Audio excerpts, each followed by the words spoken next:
Oke, kalau pengen sehat perlu diingat Bapak Ibu, sehat itu kan bebas dari penyakit.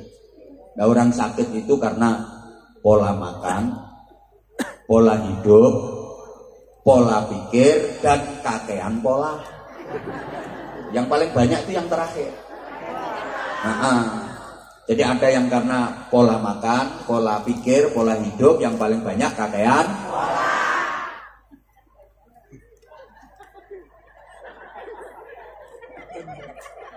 Ya Allah. Allahumma sholli ala Muhammad. Jadi sekali lagi sehatkan dulu batiniah kita. Karena gini loh, cocok ini semboyane bangsa Indonesia yang dituangkan dalam lagu Indonesia Raya itu, bangunlah, bangunlah, nah, ya bangunlah jiwanya, bangunlah badannya, zahiran wa batinan. Ini semakna dengan doa yang paling sering kita baca, itu biasa disebut doa sapu jagat. Rabbana atina fid dunya hasanah wa fil akhirati hasanah wa qina adzabannar. Minta kebaikan dunia akhirat. Jadi bukan berarti Islam itu anti dunia, salah. Bukan berarti Islam itu hanya fokus pada ibadah makhluk, akhirat aja. Terus nggak boleh ngurusi dunia. Enggak, Islam mengajarkan keseimbangan, ya dunia ya akhirat. Kebahagiaan dunia ini sebagai tangga dan sarana untuk meraih kebahagiaan akhirat. Akhirat adalah tujuan utama, dunia ini tujuan antara. Gini ya, dulu zaman Rasulullah pernah ada seseorang itu yang kerjaannya di masjid. Dia udah nggak mau kerja, dia nggak ngurusi hidup pikuknya dunia. Pokok hidupnya itu untuk iktikaf, zikir, sholat, wiridan, iktikaf, zikir, sholat, wiridan. Udah nggak mikir dunia dia. Di masjid terus iktikaf, zikir, sholat, wiridan, iktikaf, zikir, sholat, wiridan, sambil pegang tasbih, putar terus. Sulastri. Sumiati. Sulis.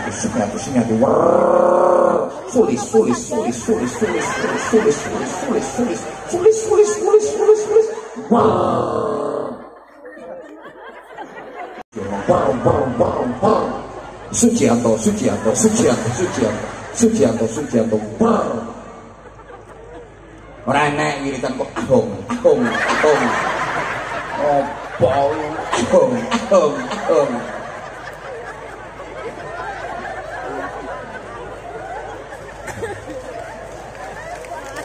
Jeneng kok ahong. Iku mau dikemerke air minur, air minum, air mineral yo gak pantes to, Gus. Gak wangun bisa. Ahong water, gak wangun. Coba misalnya Anza water. Ahong. Hong.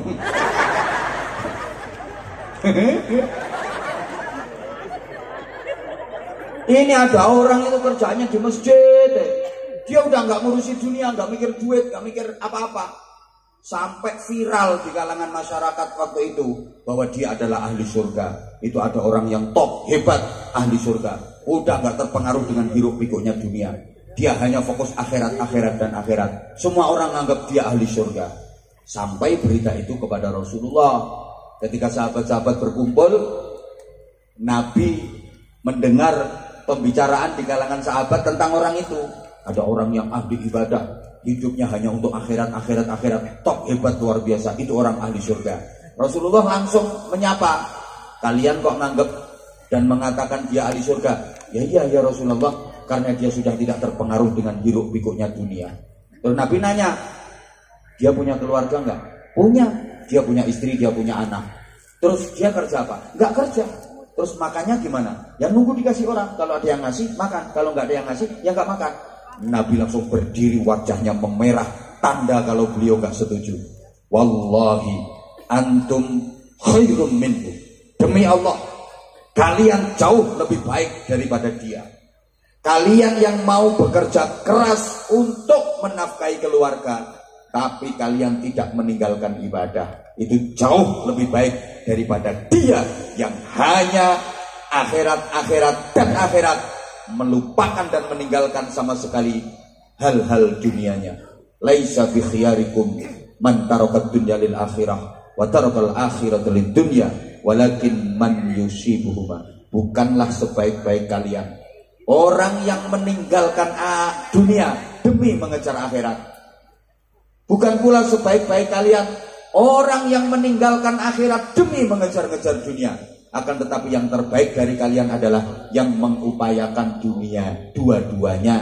Yang mengupayakan dua-duanya, ya dunia ya akhirat ya dunia. Jadi gak bener orang itu hanya sholat tiap malam Allahu Akbar, ndul jadi duli-duli gendut gelodak gobek-gobek, cerekal meneh Allahu Akbar, ndul jadi duli-duli gendut gelodak gobek-gobek, cerekal meneh Allahu Akbar, ndul jadi duli-duli gendut gelodak gobek-gobek.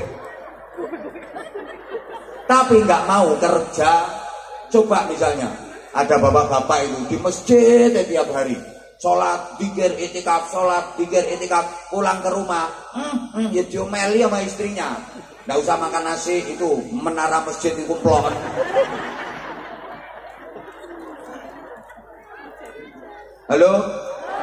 Halo, ya nggak bener itu. Makanya ibadah itu kalau memang utangmu banyak, kerja keras biar dapat duit bisa nyaur utang, itu pahalanya besar itu kerja kerasmu. Wong utangnya banyak kok ke masjid, silo puter tasbih, nggak mau kerja. Lunas apa enggak utangnya? Lunas kalau mau nyuri kotak amal tiap hari.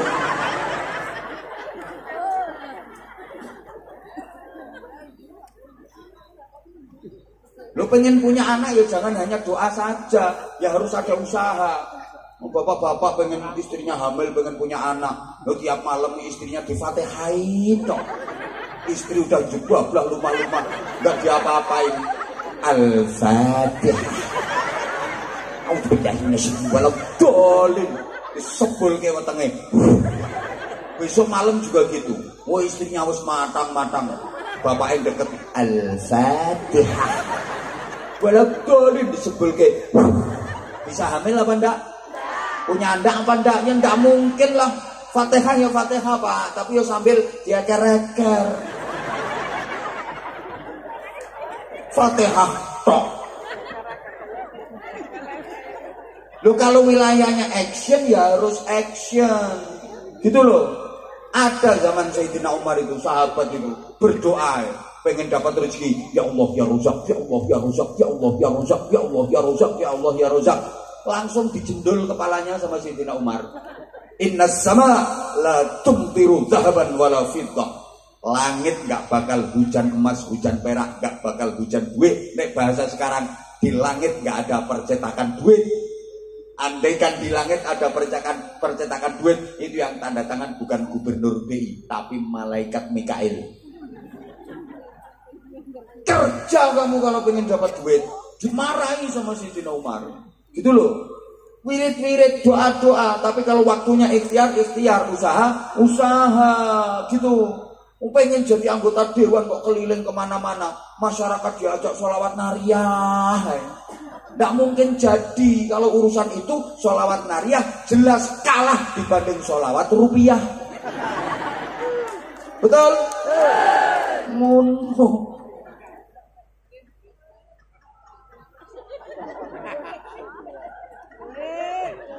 Sujianto ayam ya Sujianto. Makanya mohon maaf Pak Sujianto, kemarin kalau ada miskomunikasi dengan tim kami, tim penjadwalan. Seharusnya jadwal awal itu di tanggal 26. Itu pun jadwal susulan. Makanya enggak usah rewel. Kalau kemarin rewel, aku enggak mau datang. Enggak diundang Sujianto ya nyari orang lain. Kalau nggak mau, ya kalau memang mau undang kita ya harus sesuai dengan jadwal kita. Mohon maaf kalau kemarin agak jadwalnya dirubah-rubah, mungkin panitia ya. Ini bukan karena saya yang mencela-mencela, bukan. Saya itu ngikuti tim penjadwalan. Karena kemungkinan dan mohon doanya, sekaligus mohon doanya, di tanggal 26 itu kita berangkat haji.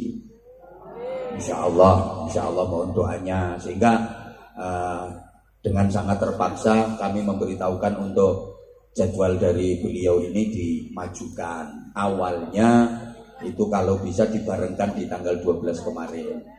Karena nggak bisa, ya terus diundur di tanggal ini. Kalau nggak mau, ya nyari orang lain, orang penceramah banyak. Ngapain nggak harus saya toh? Aku juga nggak minta kok. Lagian jadwal kayak gitu itu kan harusnya itu ya beda dengan yang lain. Nah kalau cuma sama itu ya ngapain tak belain jauh-jauh. Oh yang lain itu nunggunya sampai 2 tahun 3 tahun. Gak usah guyang-guyung. Anyel lah bu. Ini minta jadwal yang maksa-maksa. Sama ini Sujianto sama Sulis ini sama.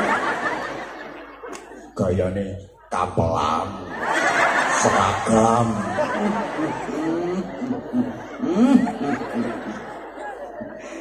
Aku kayak gini itu dengan semua orang. Makanya aku cepet akrab kan sama orang-orang yang kayak gini. Tapi udah tak akrabin terus gak ngasih sesuatu ya kebangetan. Lo udah gampang lo bisa akrab sama aku. Banyak orang yang pengen deket sama aku. Oh no. Jadi saya informasikan juga mungkin ada kesalahpahaman di antara para jamaah. Ini katanya kemarin kok tanggal ini. Nyatanya yang jamaah yang datang juga masih segini banyak. Nggak usah khawatir kalau ngundang Abah Hamzah. Udah gitu. Nanti kapan-kapan kalau ngundang itu yang tertib gitu loh. Sesuai nomor urut. Senengane nyelak-nyelak rewel.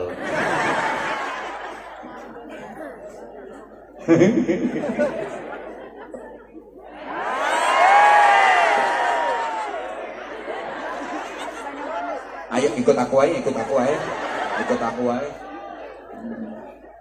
Ngono ngeyel model kok. Nah, terus gini maksudnya.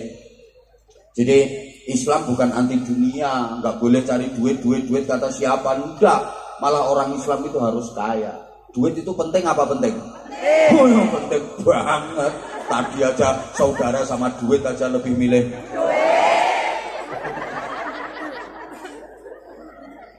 uang. Memang bukan segalanya, tapi segalanya butuh uang, betul?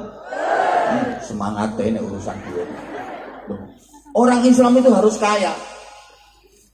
Orang Islam itu malah dianjurkan dan diperintahkan untuk kaya. Buktinya, tidak ada ayat Quran atau hadis Nabi yang memerintahkan kita menerima zakat, itu tidak ada. Jadi kita dibangun mental kita itu mental pemberi, bukan mental peminta. Tidak ada ayat Quran yang artinya, hai orang-orang yang beriman, terimalah zakat, terimalah sedekah, jadilah peminta-minta. Tidak ada. Yang ada, bayarlah zakat, bersedekahlah, berinfaklah. Nah kalau bisa zakat, sedekah, infak, itu namanya miskin apa kaya? Kaya. Ada perintah untuk mengeluarkan zakat, berarti kita disuruh kaya, harus punya nisab. Ada rukun Islam yang namanya ibadah haji dan umrah, berarti kita diperintah untuk jadi orang kaya. Makanya benar, tangan yang di atas lebih baik daripada tangan yang di bawah. Memberi jauh lebih mulia daripada meminta. Islam itu nggak pernah mengajarkan atau mendidik umatnya untuk menjadi mental peminta-minta. Umat bermental peminta-minta itu malah dibenci sama Islam. Orang yang nggak mau kerja, sukanya minta-minta pada manusia, itu kelak di akhirat menghadap Allah dalam keadaan miring dan wajahnya berubah jadi tengkorak, habis dagingnya.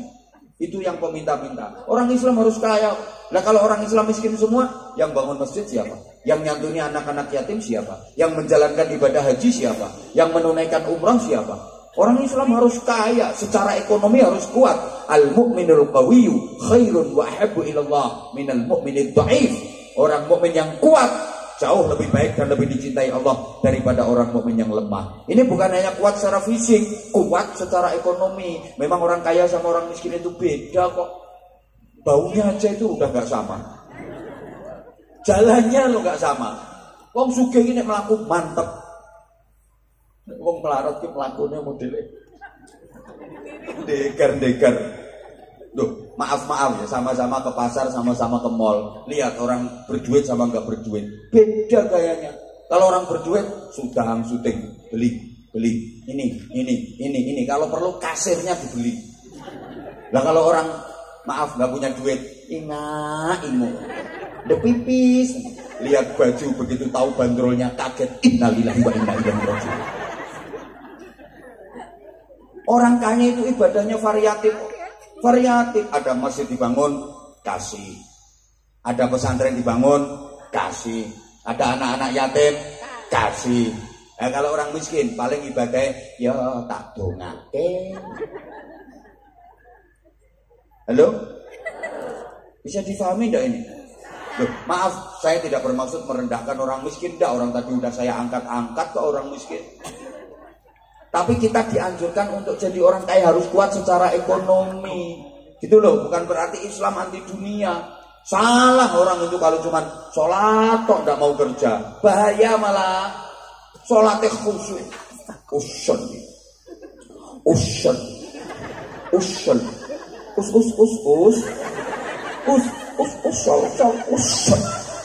Kita Takbiratul Ihram mengangkat tangan, sendak itu sampai melungker-melungker. Allahu Akbar.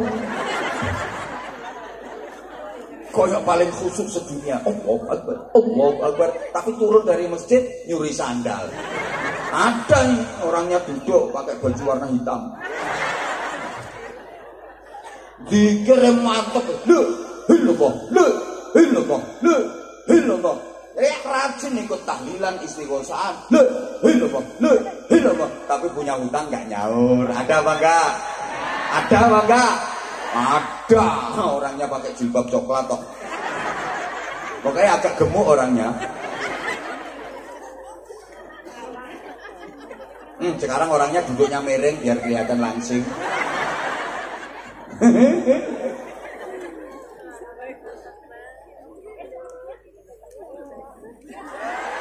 Astagfirullahaladzim. Tapi juga nggak boleh over. Dunia tok, duit sampai melupakan akhirat, melupakan ibadah. Gini loh, urusan duit, harta itu ibarat ibarat kita ibarat orang berlayar. Orang berlayar mengarungi samudra. Ya mesti masa berlayar mengarungi hutan. Orang berlayar yang punya tujuan sampai ke Pantai Harapan memang butuh air untuk perbekalan. Kalau nggak ada air, nggak akan bisa sampai tujuan Pantai Harapan yang penuh dengan keindahan. Dia butuh air untuk minum, untuk nyuci, dan untuk kebutuhan-kebutuhan selama perjalanan. Sama. Halo? Kita menjalani kehidupan punya tujuan. Pantai Harapan yang sangat indah, surga yang penuh dengan kenikmatan. Kita butuh duit, kita butuh harta. Sebagaimana orang berlayar butuh air. Tapi jangan mentang-mentang butuh air, kemudian perahunya dipenuhi dengan air. Akhirnya yang terjadi, perahunya tenggelam. Bahasa Inggrisnya the kelelep. Ya jangan karena kita butuh harta, butuh duit, terus hidup kita hanya untuk duit, dan duit. Maka kita akan tenggelam dalam kegelapan duit, tenggelam dalam sesatnya harta. Ngono. Wes. Loh, kalau udah dikasih amanah berupa harta, gunakan itu sebagai media ibadah. Pak Haji Suciyanto sama Bu Haja Sulis. Ya pesan saya cuma itu. Nanti kalau usahanya udah makin berkembang, jangan lupa untuk sebesar-besar kemanfaatan umat. Insya Allah beliau berdua saya tahu seperti itu. Insya Allah seneng. Insya Allah. Dah.